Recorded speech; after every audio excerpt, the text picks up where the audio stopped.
हरियाणा रेवाड़ी से। बाबा साहेब अम्बेडकर को भारत रत्न मोदी ने दिया, राव इंद्रजीत।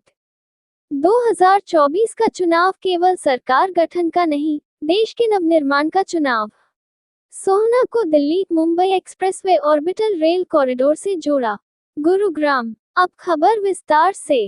भाजपा के लोकसभा प्रत्याशी राव इंद्रजीत सिंह ने कहा है कि प्रधानमंत्री मोदी ने बाबा साहब भीमराव अंबेडकर को भारत रत्न देकर उनका मान सम्मान किया है। कांग्रेस आजादी के बाद से उनके नाम पर वोट तो लेते रही, लेकिन बाबा साहब को भारत रत्न देने की पहल नहीं की। यह विचार उन्होंने सोडा विधानसभा के गांवों का दौरा करते हुए व्यक्त किए।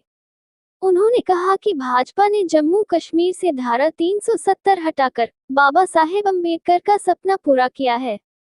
उन्होंने कहा कि बाबा साहेब कश्मीर में धारा 370 के खिलाफ थे। कांग्रेस ने हमेशा देश को बरगलाया है। राव शुक्रवार को सोहना विधानसभा क्षेत्र के ग्वाल पहाड़ी, बंधवाड़ी, कादरपुर, मारुति कुंज, रिठौज, सहजावास, बाहलपा, खेडला, दमदमा, अभयपुर, दौला, हरचंदपुर, गढ़ी बाजितपुर, सोहना बार एसोसिएशन सहित कई गांव में चुनावी सभाओं को संबोधित कर रहे थे।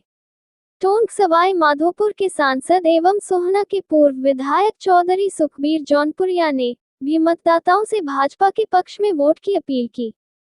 राव इंद्रजीत सिंह ने कहा कि 2024 का चुनाव केवल सरकार गठन का चुनाव नहीं है, बल्कि भारत के नवनिर्माण का चुनाव है। भाजपा विकसित भारत के संकल्प को लेकर आगे बढ़ रही है। हमारी आने वाली पीढ़ियां विकसित भारत के सपने को साकार होते हुए देखेगी। नई पीढ़ी के सपने को साकार करने के लिए आज की मौजूदा पीढ़ी को अपना एक वोट बीजेपी को देना है। उन्होंने कहा कि पिछले 1.5 दशक से वह क्षेत्र के विकास को आगे बढ़ा रहे हैं। पिछले 10 वर्षों में तो क्षेत्र में विकास के नए आयाम स्थापित किए हैं। जो जानबूझकर अंधे बने हुए हैं, उन्हें यहाँ का विकास दिखाई नहीं दे रहा। राव इंद्रजीत ने सोहना क्षेत्र के विकास का जिक्र करते हुए कहा कि बीते 10 सालों में सोहना के विकास को भी 4 चांद लगे हैं। सोहना विकास को तेज करते हुए एलिवेटेड रोड बनाया तो गुरुग्राम की दूरी कम की।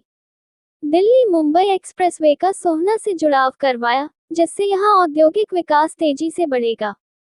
यहां बड़े हिस्से में इंडस्ट्रियल हब विकसित होगा। वेयरहाउस बनेंगे, जिससे क्षेत्र के युवाओं के लिए रोजगार के अवसर बढ़ेंगे। इस एक्सप्रेसवे के निकलने से सोहना क्षेत्र ही नहीं, मेवात तक की जमीनों के भाव कई गुना बढ़ गए हैं। उन्होंने कहा कि सोहना से ऑर्बिटल रेल कॉरिडोर केएमपी के साथ साथ जा रहा है, जिसके द्वारा सोहना व तावड़ू को रेल मार्ग से जुड़ जाएंगे। उन्होंने कहा कि साल 2014 से पहले देश में जो हो रहा था वह सबने देखा। गठबंधन दलों की कठपुतलियां सरकारें कोई काम नहीं कर पा रही थी। देश की जनता के साथ गुड़गांव के लोगों ने 2014 में देश को मजबूत और ताकतवर सरकार दी, जिस कारण आज कड़े और बड़े फैसले लिए जा रहे हैं। देश उन्नति की नई डगर पर चल पड़ा है। आने वाले 5 सालों में भी यह रफ्तार रुकने नहीं चाहिए, बल्कि दुगनी गति से बढ़नी चाहिए। इसके लिए केंद्र में एक बार फिर से नरेंद्र भाई मोदी को प्रधानमंत्री बनाना है। उन्होंने कहा कि वह क्षेत्र के लिए नए नहीं हैं। क्षेत्र की जनता ने उन्हें हमेशा परखा है। आज एक बार फिर वह क्षेत्र की जनता से क्षेत्र के विकास के लिए सहयोग मांग रहे हैं।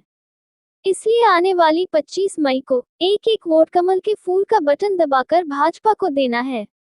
देश में तीसरी बार नरेंद्र भाई मोदी को प्रधानमंत्री बनाना है और अपने क्षेत्र की आवाज को पहले की तरह ही बुलंद रखना है। हरियाणा रेवाड़ी से आदर्श शर्मा की रिपोर्ट, न्यूज़ अवीपी से। कैसे विकसित हो, देश कैसे एक नंबर पे आए। आज 5 बड़ी अर्थव्यवस्थाओं में देश खड़ा कर दिया, आज से पहले कभी संभव नहीं था। अगले 1 साल के अंदर में देश 3 बड़ी अर्थव्यवस्थाओं में आएगा, ये हम सबके लिए सौभाग्य की बात है।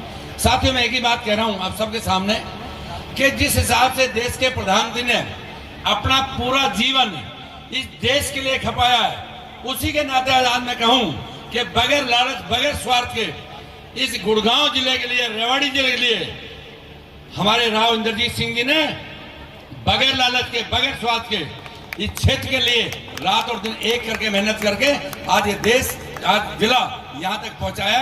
मैं आप सबसे निवेदन करता हूं, क्योंकि जिस क्षेत्र में हम खड़े हैं, ज्यादातर राजनीतिक कार्यक्रम बहुत अच्छा किया है। मैं कई कल से जीती कई फोन करे, साहब आओगे, मैं आऊंगा। मेरा एक सबसे निवेदन एक है, क्योंकि हम सब ढाणियों बसे हुए हैं। अभी राव साहब वहीं से बंधवाड़ी से देखते आ रहे थे। साथियों, एक बात कहे, माननीय प्रधानमंत्री एक बात कही है कि पहले 100 दिन ये सरकार वो फैसले लेगी कि जो आज से पहले कभी सोचा भी नहीं होगा।